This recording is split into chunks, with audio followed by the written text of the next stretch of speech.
Mirasee. It allows you to feel like a professional and confident in your skills and knowledge that you have support if necessary. Now, you may or may not need it, but you have it there and you've invested in yourself.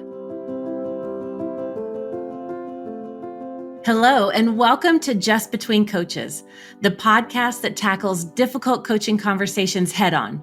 My name is Melinda Cohan, and I run a business called the Coaches Console. The Coaches Console has supported more than 50,000 entrepreneurs in creating their own profitable coaching business. In this episode, we're going to talk about something I've called for in other episodes. It's something I believe in wholeheartedly and always will. So instead of repeating myself again, I thought I'd make a whole episode about it and discuss it in depth. What am I talking about? It's the necessity for coaches to have a coach of their own. So there's no listener mail today. Instead, I'm bringing today's topic directly to the table. To help me do that today is one of my favorite people and the person who has meant the world to me in my career. I'm talking about Kate Steinbacher, my former coach and current business partner. She'll be here in just a moment.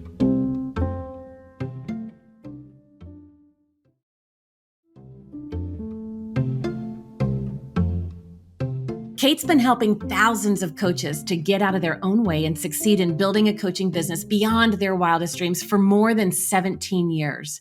She's the founder, along with me, of the Coaches Console. And I can tell you that she's an extraordinary expert in getting in her own way and finding her way out as well.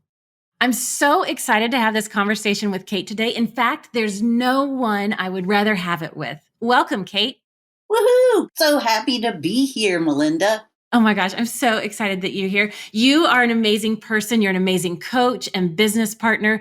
Could you share a little bit about yourself and your path to what you do today so the listeners can just get a feeling of who you are? Oh, sure. Absolutely. So who am I? Well, I started many, many years ago as a coach, and it was one of those things where I didn't know what to do. I had been traveling the world and doing all kinds of crazy things. And so I contacted a bunch of people and I said, so what should I do next? And their first person said something about being a coach. And I thought, well, heck, I don't even like sports that much, so I'm not going to bother with that. But then I heard it 2 more times. And finally, it was my sister. And she said, no, you've got to be a coach. And I said, Barb, I don't get this. It's just not my thing, all the sports stuff. She said, no, it's a new kind of coaching. Well, that was more than 20 years ago. Anyway, so I found out about coaching and it became my passion. And I have traveled the world. I've been a cruise director on cruise ships. I've worked for UPS and driven trucks of all kinds. And I come to coaching with the thought of, wow, if we can help make the world better through coaching, then why not help other coaches be incredibly successful? And so I found this amazing business partner, Melinda Cohan, and together we have been helping thousands of coaches be successful so we can get the world coached. So that's where I come from. That's right. It has been an awesome ride. And one of the things that Kate taught me, one of the very first things that she taught me when she was my coach was the power of integrity. I can't ask my clients to do something that I haven't done myself or am not willing to do myself. And that lesson stuck with me. It still sticks with me today. If I'm going to ask my clients to do something, I better be able to do it or have already done it. And so that's how we kicked off our coaching relationship. But I want to hit the ground running with this conversation, Kate. So why do coaches need to have a coach of their own? Well, Melinda, you hit it on the head. It's partly integrity and partly common sense, if you think about it. And a big part, oh my gosh, why would you reinvent the wheel and struggle? So to me, it's the smart way to almost do anything, and especially in coaching. If you have your own coach, you can then maybe mimic isn't the right word, but you can fashion how you will be a coach after what they're good at. Having your own coach it's kind of a rite of passage. If I wouldn't spend money on a coach for myself, then how could I ask anyone else to spend their money working with me? So without a coach, I feel like I'm a loser from the get-go. With a coach, I feel like I'm a winner from the get-go. So let me ask you this. In what specific ways do you become a better coach if you have one yourself? Here's some examples from my learning because it's the first thing I did. When I decided I wanted to be a coach, when I found out what coaching was, and I decided I wanted to be one, the first thing I did was to hire a coach. And so I found all out about coaching, and I went on the ICF website, which was one of the few websites at the time where you could learn anything about it. And I discovered that I wanted my own coach. So I found a person that was actually in my community that was a coach. And she was being coached at the time by the president of the ICF, which, in my opinion, that was like, whoa, big stuff, hot potatoes, whatever you want to call it. And I thought, well, this is the person for me. So I hired her. I got to meet her here in person, and I hired her as my coach because she was ahead of me. She had started her business. She already had clients. She had already completed training. And I thought, that's who I want to work with at first. And it made all the difference in me getting up, getting running, and really understanding what it was to be a coach and then how I wanted to be. I could see in her things I wanted to do just like she did. And I saw other things that, oh, I'd like to do that differently. So it gives you a place from which to start that's expertise that you can, like you said, either fashion yourself by or model yourself by. And it also gives you a place to begin to think about, what do I want to be as a coach? I always wanted to have a team of coaches. From the minute I started coaching, that was my goal. And I must say, I realized it, and boy, is it fun. When I think about how do I become a better coach when I have one myself, there are times when there's a situation with the client that comes up. I'm like, in my head, I don't say this out loud, but I'm like, oh my God, how do I handle that situation? What do I do with this? And it just stumps me as a coach. And to have a coach that I can then get off that client call with and be like, hey, Kate, I need help. And to have that resource, like that's the role that having a coach, it's like, how do I navigate this situation? What are my options? What I love about having a coach is I don't go to a consultant that says, do XYZ, Melinda. Okay, got it. But it was more of an inquiry so that you could help me determine how to navigate the situation. Exactly. I used to tell my clients, look, here's the thing. I'm a new coach. And as a result, I have my own coach. And if something comes up between us that I don't know how to handle, I will go to my coach and I'll ask that person. And it will totally be confidential. They will not know who you are or what's about you. They will just be able to help me with the navigating that particular situation that's difficult. And I want you to know that that's another value that I bring to my coaching. And most of my clients were thrilled. I love that. Like, especially when I think about all the new coaches that we've worked with and, when you're just getting started, you're timid to put yourself out there is kind of challenging and you're like, gulp, here I go. And to have that tool of transparency to say, look, I'm new at this and I've got a coach Yep. who's experienced. So I have a place that I can go to get guidance. So now when you're having those enrollment conversations, you don't have to worry about the I'm new being a detriment. Now it's a benefit. Exactly. Okay. Exactly. That's brilliant. And I'll tell you, it happened one time where I was at a networking event and I was walking around with my brand new business cards and feeling really cool. And I went up to this gentleman and I was like, blah, blah, blah, and telling him all about what coaching was and how I might be able to support him. And he said to me, so what makes you such a great coach? And I looked at him and I said, as you know, transparency has always been my thing. I looked at him and I said, I don't know the answer to that right now. Can I get back to you in 10 minutes? And he laughed and he said, absolutely. And so I went off to a corner someplace and sat there and thought, well, how am I going to answer this? And that's when I came up with the answer of, well, here's the thing. This is who I am. This is what I've been through. This is how I've helped people. And I have my own coach, plus I'm attending coach training school right now. And therefore, I have the tools and skills to help you and also the support behind me to help you. And I went back and told him that. And guess what? He hired me. Oh my gosh, of course. It was perfect. Yeah, of course. Transparency is just one of the, like, it's not an official coaching skill that a lot of these coach training programs teach, but it is such a powerful coaching skill, is to be transparent. And vulnerable, especially in the beginning when you're starting out and you may be feeling a little like fraudulent Frank and, kind of off kilter, like, who am I too?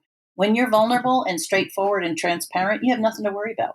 Yeah, vulnerability, like when I think about Wonder Woman wearing that red cape or Superman wearing that cape, vulnerability and integrity and transparency, like that's what that cape is made of. That's our superpower right there. So what are the dangers if a coach doesn't have a coach? I know we've kind of hinted at that, but let me ask that directly. If a coach doesn't have a coach, what are the dangers in that? Well, there's a lot, I think. And number one, that you'll always have that sense of, well, I want other people to buy me, so to speak, but I'm not willing to put the money out to buy my own help and support. So you immediately feel kind of like a fraud. So that's number one. Number two is there's nobody to turn to. When you're your own boss of your own business, sitting in your own office, in your own house somewhere, or Starbucks, or wherever it is your office is, you're on your own, baby. So if you don't have the answers, the tendency is to make stuff up. And although I do have an MSU degree on my own, I never use it when it's important. I use it when it's fun. So not knowing is a big deal. And yes, you can say, oh, I'll learn and find out about that.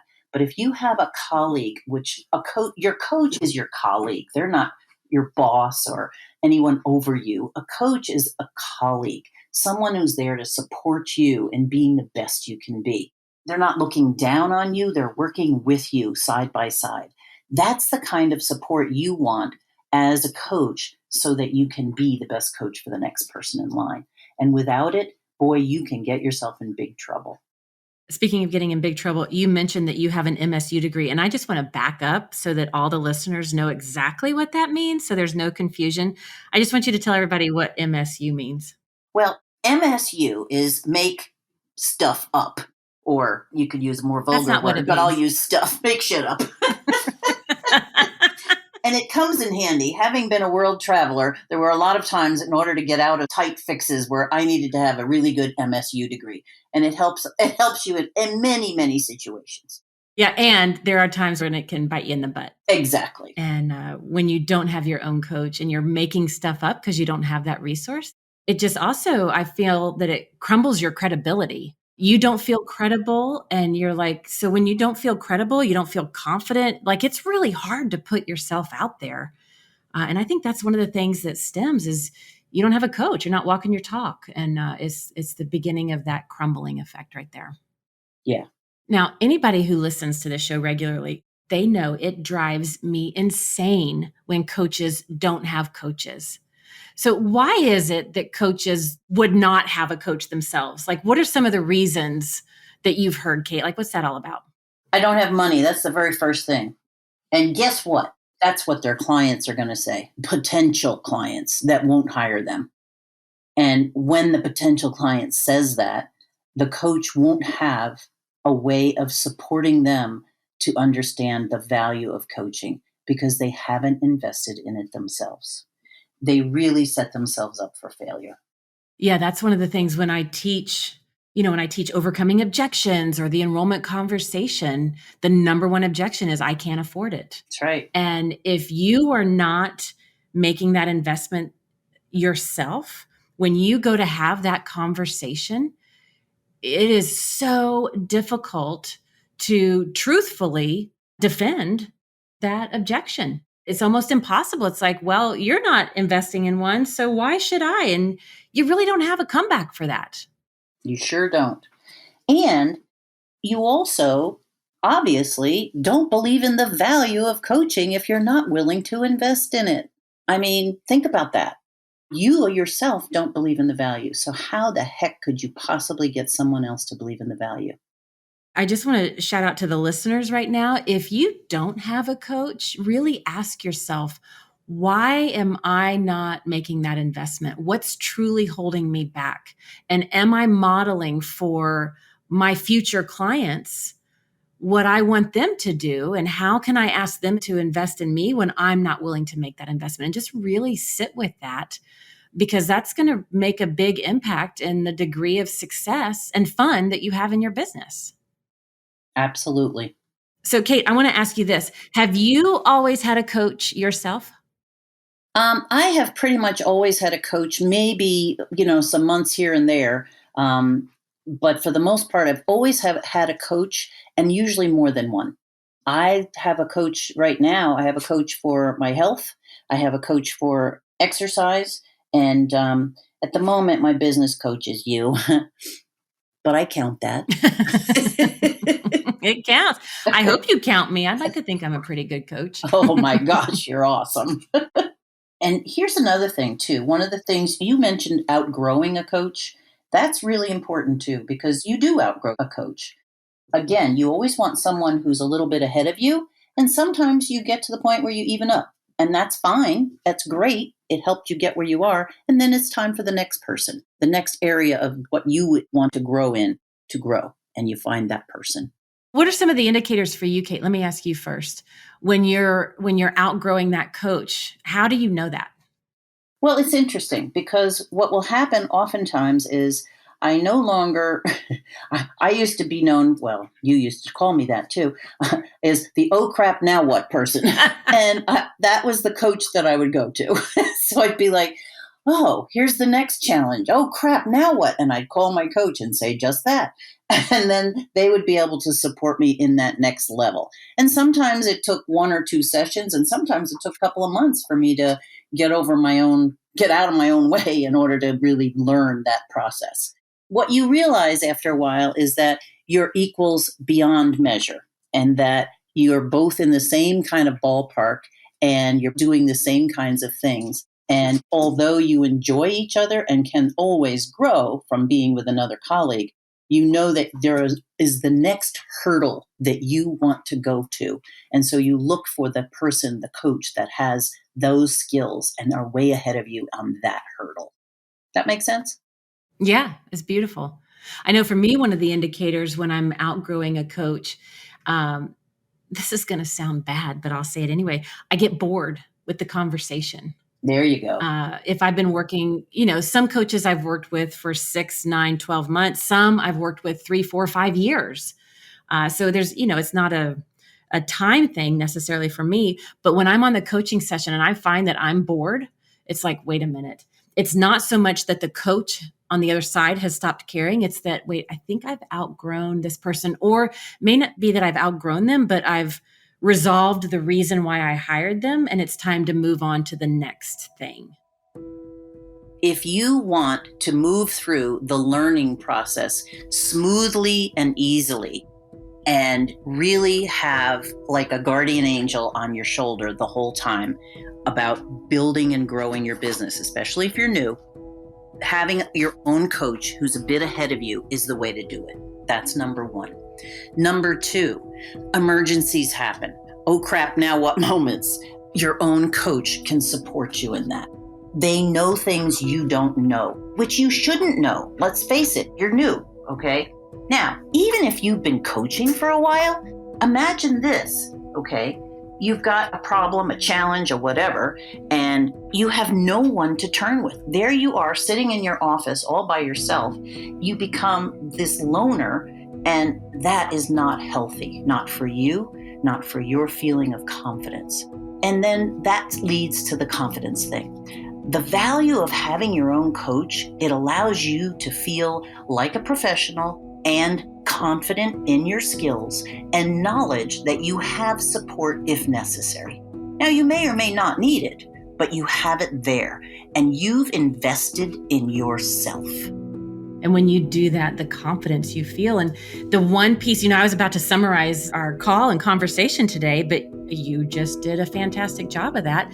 And the one piece I would add is it's easier, I believe, I know from experience in teaching hundreds of coaches this, it's easier to facilitate your own enrollment conversations when you've made that investment. You've gone through that process of, I can't afford it, but I can't not afford this. I need to do this. I can't do this. I don't have the time for this, but I've got to make the time. When you've gone through those battles yourself and you've overcome them and you've taken that step and made the investment, now when you go to have enrollment conversations with your clients and your prospects, it's easier to navigate them because you have compassion and integrity on your side. Mm-hmm. That's so true. Woo! So, Kate, any more parting words? Parting words. If you don't have a coach, really evaluate who you are as a coach. If you don't have a coach, evaluate how you will talk to the next person that you would like to invite into your practice to pay you for coaching. And it doesn't have to be the same kind of coaching that you give. If you're willing to have a health coach, if you don't need a business coach, but a health coach is right. But having a coach really makes you feel grounded and solid, that you can enter the world and talk to people and have them become a client of yours with a sense of honesty, solidity, and groundedness. So you can be fierce as your coach. You don't ever have to feel apologetic. Mm-hmm. Amen, sister. Well, thank you for listening to this episode of Just Between Coaches. And also a big thank you to Kate Steinbacher for this great, amazing conversation. You can find out more about Kate at www.thecoachingadvantagellc.com. That's thecoachingadvantagellc.com. Kate, thank you so much for coming to the show. It's been my pleasure. Good to be with you. If you like today's podcast, you'll surely enjoy the inspirational episodes over at Making It. In each episode, a successful entrepreneur will share what making it means to them and what they've learned along the way.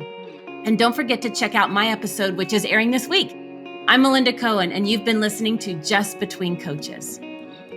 Just Between Coaches is a Mirasee FM original production. This episode was produced by Cynthia Lamb. Danny Eny is our executive producer.